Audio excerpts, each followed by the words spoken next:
Okay, friends, listen to this. Okay, there's you. Yeah? Okay, think about this for a second. There's you. For you to happen, and any siblings you've got, it takes 2 parents, 4 grandparents, 8 great-grandparents, 16 great-great-grandparents, 32 great-great-great-grandparents, 64 great-great-great-great-grandparents, 128 great-great-great-great-great-grandparents, 256 great times 6 grandparents, 512 7 times great-grandparents, 1,024 of great-great-great-great-great-great-great-great-grandparents, 2,048 great-great-great-great-great-great-great-great-great-grandparents for you to exist today. You have, if you add all of these people up, honey pie, if we're looking at you and your siblings, how many people dreamed you up? Some, what is it? Over 4,000, almost 4,100. 4,094 ancestors it took to make you and your brothers and sisters. But 4,000, just looking at the 400 years that just went by.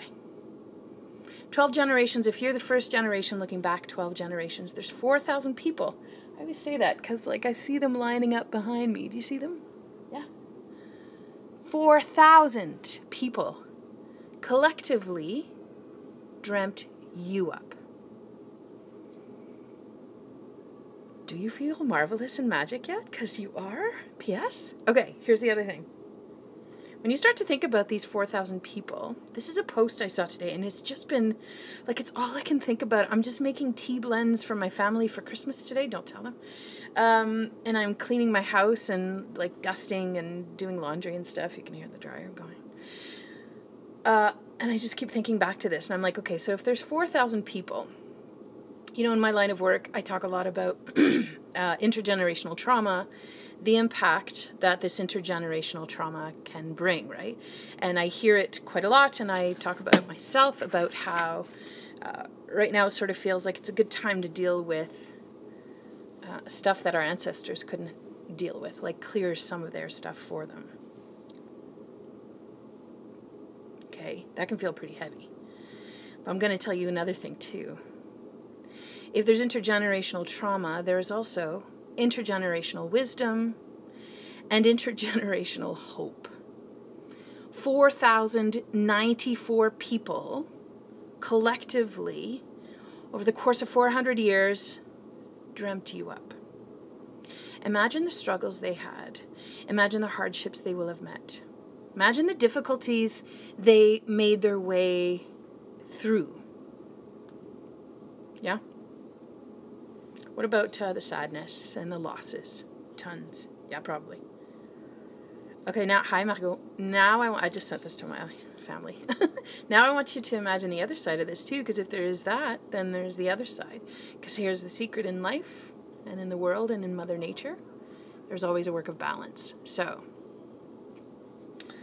if there's going to be struggles, then there's also going to be wisdom. If there are going to be difficulties, then there will also be happiness. And how many times did your ancestors work through love? How many love stories are there before you came?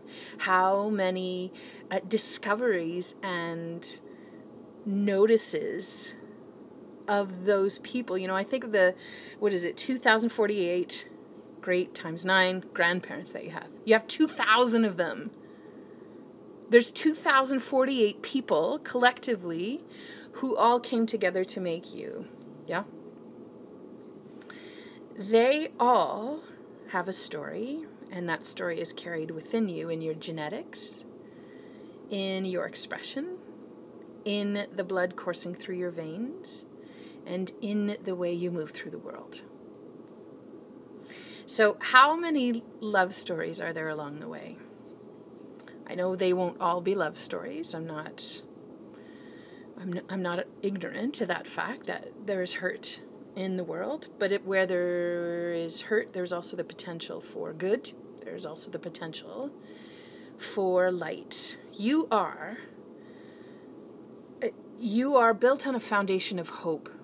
People have children in order to continue on genetic expression and have babies and have them help look after you as you grow old.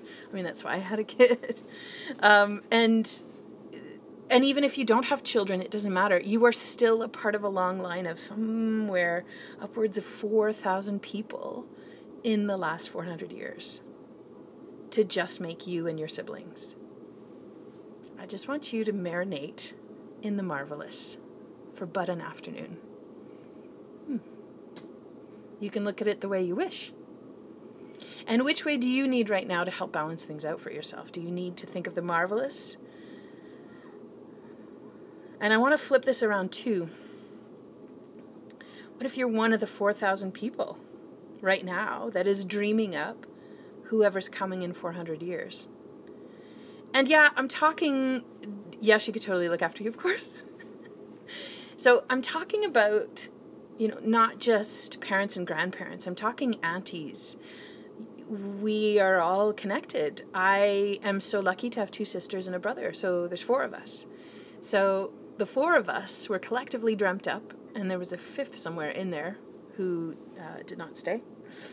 But we were all collectively dreamt by those 4,000 people.